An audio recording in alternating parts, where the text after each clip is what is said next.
Hi everyone, my name is Isla Monical. I'm Miss Randolph County's Teen 2024, and welcome to the 11th episode of You Know Them, Not Their Story, featuring Miss Clayland 2024, Brittney Puttman. There we go. Hello, how are you? Hi, I'm doing great. How are you? I am awesome today. Great. All right, so let's just get into this. Tell me a Okay. little bit about your CSI. Yes. Well, first and foremost, my name is Brittney Puttman. I was Miss Moore County in the Miss North Carolina Scholarship Program last year, and I recently just moved to Ohio, where I am now Miss Clayland 2024, and I will compete for the title of Miss Ohio this coming June. And my community service initiative is called You're Important Too, which highlights advocating for children of substance abusers and advocating for drug prevention and really vitalizing and utilizing the idea that no matter where, who, what, or where you come from, you are important too, and you are deserving of educational opportunities and career opportunities, and those drug prevention resources to really change your life around. That you're not defined by your circumstances, and you can rewrite your story at any time. Thank you so much for sharing. Sure. So since this is called You Know Them, Not Their Story, what is your story? So, it's a very long story, but in a synopsis of everything, I started my community service initiative around 2021. I think yesterday I actually went through my notes app and found where I decided the name of my CSI, which was insane to think about. I started my CSI before I was in the Miss America opportunity. It was something very near and dear to my heart because I grew up in a substance abuse home. My father was a heavy alcoholic, but I also remember a time where he wasn't. So I watched him go from being so involved in our life and being my father at the time and watching the alcohol take a toll on him. And I also had some other family members that were dealing with substance abuse. So it was something I had grown up with through my high school experience. I was in and out of hotels. Most of our stuff was in my mother's car. And there was one time I was at marching band practice because I was a band kid, loved the arts, will forever support the arts. And my mom had a lot of things in her car because a lot of times we were moving out or we couldn't be there or whatever the vice versa it was. And I remember us coming outside for practice and everyone laughing at my mom because she had to jumpstart her car. And the cables were under everything. So she was taking everything out of her car and everything. And everyone knew for the first time kind of what I was going through. And instead of it being a, hey, like, I'm so sorry, what can we do to help? It was unfortunate and more of a bullying process for me through the rest of my high school time. And I was lucky enough to be able to graduate from Cape Fear Community College this past May with a paralegal technology degree. And now I'm at my dream school, The Ohio State University, finishing my bachelor's and hopefully law school.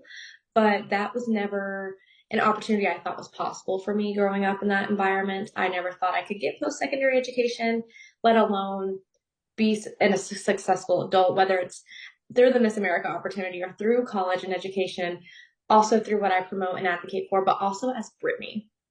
And at the end of the day, that's the person I am most proud of and most happy that I am here today and defeating the stigma of the odds of what it is to be a child of substance abuse or somebody going through it. And I think the biggest stigma that we kind of receive from these children of substance abuse or even substance abusers is that, it's easy to turn it on and off. An addict can change in a day and they're great and everything's fine. And that's not how the rehabilitation process goes. I like to use the metaphor, it's like riding a bike. When you first learn to ride a bike, you have your training wheels and you take them off, but the first time, more than likely, you don't straight go down the road to the end of the stop sign with your bike. It takes some time getting on and off, and that goes for every member within that family, whether extended or close family members. Everyone is affected by some type of trauma in regards to substance abuse, whether that's um, hard drugs, alcohol, or even prescribed medications, because a lot of times those are overlooked as well. But personally, for me, I grew up in that environment since the age of 8, I would say. And it was trying to understand how to grow up and be honest about who I was and where I came from, but also not be defined by it. And I remember last year in a mock interview with one of my favorite people in the whole wide world. We were doing our mock interview. It was going well. I was getting all the questions. I felt so confident. And then she asked, "Who am I?" or "Who are you?" And it stumbled me. In my tracks, had no idea how to answer it because I never stopped since I was 8 years old to ask who I was. And there was a time in my life where I felt defined by being that child of substance abuse and felt that that was who I was. And I would be lying if I said I didn't blame a lot when I was 16 to 18 about how my life was. And, I blamed it on my father and blamed it on those circumstances. And then as I got into my adulthood and started learning more about who I am in my life, especially last year, I found out a lot about who I was last year. I was able to come up with not only who I am, but what I can be and where I've been. And that was something really important and near and dear to my heart. And now I love when I get asked that question because I know who I am within Miss America. I know who I am as an advocate, as an ally, as a friend through nonprofit organizations. I know who I am in my work life, my career life. But at the end of the day, I also know who I am as Brittney. And that is the person that I enjoy the most because I can have all these titles. I can have all these roles. But at the end of the day, I have to look in the mirror and be happy with who Brittney is, regardless of where I've come from and what I've done and what I'm doing. Even if I wasn't my terms of successful, I could still look and be and say that I'm here today. I'm doing things that I never thought I would do, like moving 600 miles away from where I've always been. So I think within regards to my story, like I said, it could be a long time. So that's synopsis wise, but there is a beauty in knowing where you've been and where you're going, but knowing who you are in the moment and really reflecting on that and being able to be proud of that person in this moment in time is something beautiful. And it's still something I'm working on. It's still something that I love to say and do. And I don't think anybody really knows who they are to an extent because we're all growing. And it's a hard question to answer, but like I said, at the end of the day, I'm Brittney. And through these roles, if I can impact others and share my story and who I am and what I've been through and how that has not defined me, but yet made me better to help other people and set me up for a path of success, then I'm doing everything that I hoped I could do. Thank you so much. That's an amazing story. And I love what you said about knowing who you are and also growing. And you can always change who you are, but I mean, not in the sense of like changing for the better. Yes, You I agree. always want to change for the better. And that's what my CSI is kind of about, which is changing for the better and making yourself more confident and in tune with who you truly are. And I think who everyone is, everyone in the Miss America organization is an advocate. For And sure. and is a volunteer and is a queen. For sure. I'd say that too. So why do you think these things happen to just people or children nowadays? People who go through substance abuse. I know teenagers who are in my school who are going through these things. Why do you think people feel pressure to give in to these things? There's so many ways to answer that question. We fell, but that's okay. I'm on like a little thing. Anyways, there's so many ways to answer that question. And I really think it goes back into kind of reflecting on how our family traditions were and how we've grown and modernized over society through technology, through new things, through new drugs, through new medications, prescriptions.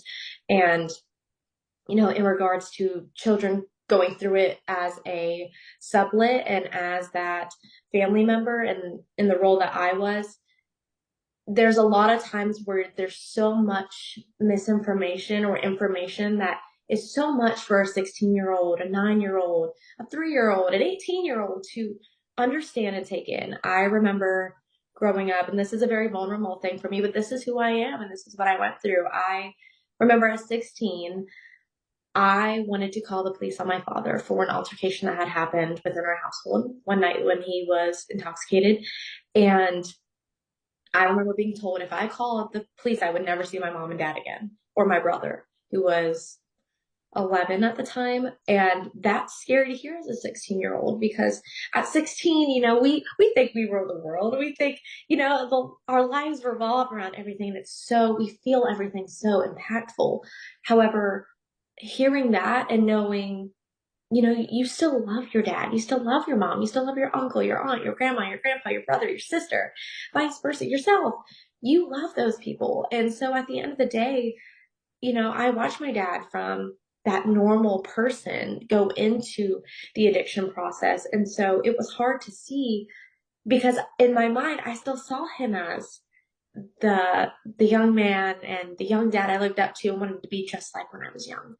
And so as a child of substance abuse, I think it's just hard to understand where you have a voice and that you are able to do things and know things, and that you aren't your parents' actions or words, that you are still valued as a person. And I think that goes into finding your group of people, because I think that really does change dynamics regardless of substance abuse. High school is a very pivotal point in people's lives. Middle and high school, I think, are one of the most pivotal points. And I do believe that the people you surround yourself with do change, who you are and your attitudes about life and certain things. And that goes into the peer pressure scenario of, teens and children doing drugs nowadays. It doesn't help that our media sometimes makes drugs seem fun and cool. And if you don't do it, you're not in the in crowd. And some people have this mindset where they have to try it. If they try it once, they're done. But that opens the door for the substance abuse issues and down the road because a lot of these things are called gateways, which just mean you do it once, you like the feeling, you do it again. But what our bodies do is we get used to things. There's a reason when we get prescribed medicine, they say it takes about a month to really hit in our system. And that's the same way with alcohol and other drugs. We grow a tolerance to it. So when we don't feel that feeling the first time after one shot or one painkiller, we continue to do it until we feel that feeling again. And that's where the addiction starts to grow. And just because you have an addiction doesn't mean you have to be an addict. You don't have to have the labels of life. You can change anytime you want to. You can fall off that bike, and get back on. The beautiful thing I think about advocating for substance abuse prevention and drug prevention and people going through life and rewriting their stories despite their circumstances is that we have the ability through life to become different people. I am definitely not the same person I was at 16. I'm not going to be the same person I am in the next 5 years. And I think that's a beautiful thing because we have the opportunity to make these decisions in life that we can go anywhere, we can do things we want. And, I definitely wasn't even the same person I was last year. And that's not because I was doing substance abuse, but because I was growing myself.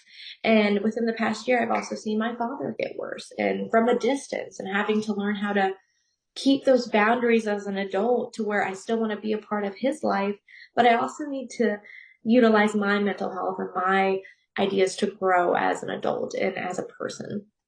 And so I think when it comes to affecting people and everywhere, it's definitely your social circles that I think help. I think it's, scenarios that people feel they don't have any other option because, resources and education aren't everywhere. There's low socioeconomic areas that don't have technology that's easy to access on Google and Gmail and have all these computers and access. And some people in these low socioeconomic areas don't know how to read. And that's something we don't really think about because when we can do it, we're like, oh, I don't understand how anybody would know how to read. But it's these things that literacy and these educational materials and scholarships, which is why Miss America's amazing, but why these scholarships are so important to changing people's lives, regardless of where you are in your life, because education never stops. And that's really important because we learn something new every day. Mhm. Absolutely. So, how are you making a difference with your CSI? Oh, so like I said earlier, I started my CSI around 2020, 2021.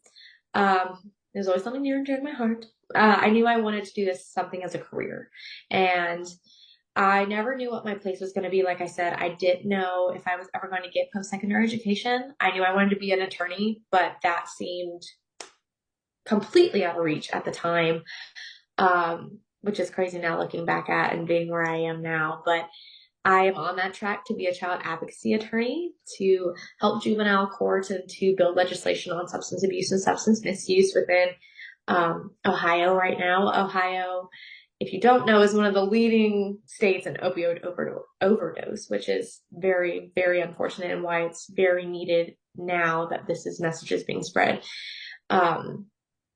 But I could not tell you how much I've done through it. I know every April I do, which coming up, if you're listening, every April I do a Crayons for Kids, which is April's Child Abuse Awareness Month. And I really do feel that substance abuse and that child abuse awareness month kind of go hand in hand in a way, because I was that child. I saw things firsthand, and my story definitely, although not great, I know there's worse out there. And I'm not blind to that fact. And so I collect crayons and school supplies in the month of April, and then in June, July, we take all the school supplies and we get backpacks and we put them all together. And then my first year, we donated them to foster care systems. My second year, we donated them to arts councils. And this year, we're planning to donate them to child advocacy centers for distribution for children who may not have the funds to have an arts education or even a real education in the school. I know growing up, if you didn't have the Crayola crowns, you weren't cool. No one talked to you. So I love to do that, and I love to see the impact it makes, whether, it's posted on social media or not, because at the end of the day, with or without the crown, I'm still doing that, and that's important to me. Lobbying and legislation is so important, and this coming year, there's so much in the works right now that I wish I could talk about, but I can't. But I have worked on a local level with substance abuse prevention. I have now worked on a state level, and I just got a deal where I'm about to work on a national level for a brand for substance abuse prevention and recovery rehabilitation, which is nice because not only is it the prevention, but it's helping those that are going through it now. So there's so many things going on at all times. But it's needed. And I also am not blind to the fact that as Miss Cleland or as Brittney, I'm not going to make immense change overnight. I'm not going to end the overdose crisis or crises. But it's being that impact in people's life, and that one small word I might say may change somebody's life in some way or form. And at the end of the day, people will remember how you make them feel. And that's my goal as a title holder and as Brittney, and hopefully as Miss Ohio, who knows, but I want to make sure people feel that they are loved and surrounded and that they can do anything regardless of where you are in life. So who or what inspired you to compete in the Miss America system? I love this question. Okay, so first initially comes to mind is Julia DeSerio. I love her to death. She was Miss Sandhills the year before I was Miss Moore County. So she was Miss Sandhills 2022. She has a very similar story to me, and I had always looked up to her the year before I was going into Miss America. I didn't know if Miss America was right for me. I always thought, being this child of substance abuse and not coming from much, and, not having my own nonprofit, not writing a children's book, not feeling accomplished enough to compete. And I used to grow up looking at the Miss America organization as, oh my gosh, I have to have a bachelor's degree. I have to have all this stuff to be successful in this organization. If I even want a state title, I need to have done 10,000 things before I even reached the age of 20. And that's not true. And Julia was the first person I saw where I saw myself in her. And I was so scared to talk to her the first time. It was crazy. But when I interviewed for the opportunity of Miss Moore County, she was there. And I remember her standing with me and praying. And the motto I have through the Miss America opportunity is, if it's meant to be, it'll be. And I really owe that to her, because I remember standing with her right before I went in. I was the first contestant, first time in Miss America. Was so so scared, so nervous. And I remember her holding my hands and praying over me, which already felt amazing. And she just looked at me and she said, if this is your time, God will let it be your time. And I walked out of that interview room like that was the best interview of my life. And it was so crazy because the day before I had bombed my rehearsals. I cried. I thought I didn't want to do it anymore. And it worked out. I ended up being Miss Moore County. And I truly believe that everything does happen for a reason. That year was my growth year. I learned so much about the organization and the opportunities and the growth of me and what I could do and who I could become. And that really set me up in a path to really promote Miss America and what it's done for me. In my last year, I was awarded $10,000 in scholarships to continue my education in 1 year. That is insane. $10,000 to continue my education. Coming from a girl who a year prior never thought she would graduate college. So not only did I graduate college that same year, but then I got $10,000 in Miss North Carolina. I was top 16 out of 45 incredibly amazing women. And then a month later, packed everything up and moved here to Ohio to continue my dream. Miss North Carolina and the Miss America opportunity allowed me to follow my dream, to go to the Ohio State University and really make an impact here. And I really owe a lot of that to Julia. And I don't think she really knows that, but I do. And whenever I say what's meant to be will be, I really truly believe it. Because when I got here to Ohio, I competed for my first prelim and I was able to be Miss Clayland 2024. And I just remember stepping back and praying and saying, if this is meant to happen, it will. And just having Ohio be so high in opioid overdose and substance abuse really felt like I was here to make a difference, regardless of crown and sash. As Brittney, I knew this is where I was meant to be. And that was something so beautiful in itself. But another really big influence that I wanted to touch on was Lindsay Bettis, who was Miss Florida 2022. She was Miss Florida last year. But my years are mixed up. But I know. she was Miss Florida. I keep wanting to call Taylor Miss North Carolina 2024 because It's like so now the weird. titles are 2024, so I keep wanting to call her that. I know last year, because I had my title back in October, I was like, oh, it's 2023. And I'm like, no, it's not. It's a new cycle this year. So it's so crazy. But But Lindsay, hopefully Taylor will get a 2024 title. Taylor or Hanley, maybe both. they'll bring it home. I'm a little biased though. I have two girls I'm rooting for. Well, besides them, I have my Miss Ohio girls too, but that just means I have double people in the race. But Lindsay Bettis was also another woman that I saw on that state level that I felt I saw myself in, because she also advocated for, or advocates still, for addiction recovery and juvenile justice, which was something that I had not really seen be promoted within the state that anybody else had done. Julia was amazing. Hers was arts based, and I love the arts, but that wasn't my platform base. And I was trying to figure out who I was. And when I came across Lindsay, I just remember wanting to meet her. So I still want to meet her so bad. I wish I was at Miss America right now so I could go to her summit class, because I would probably fangirl and cry over her so fast. But I wasn't a woman who grew up in the Miss America organization. I wasn't a princess. I didn't compete as a teen. I competed starting as an adult.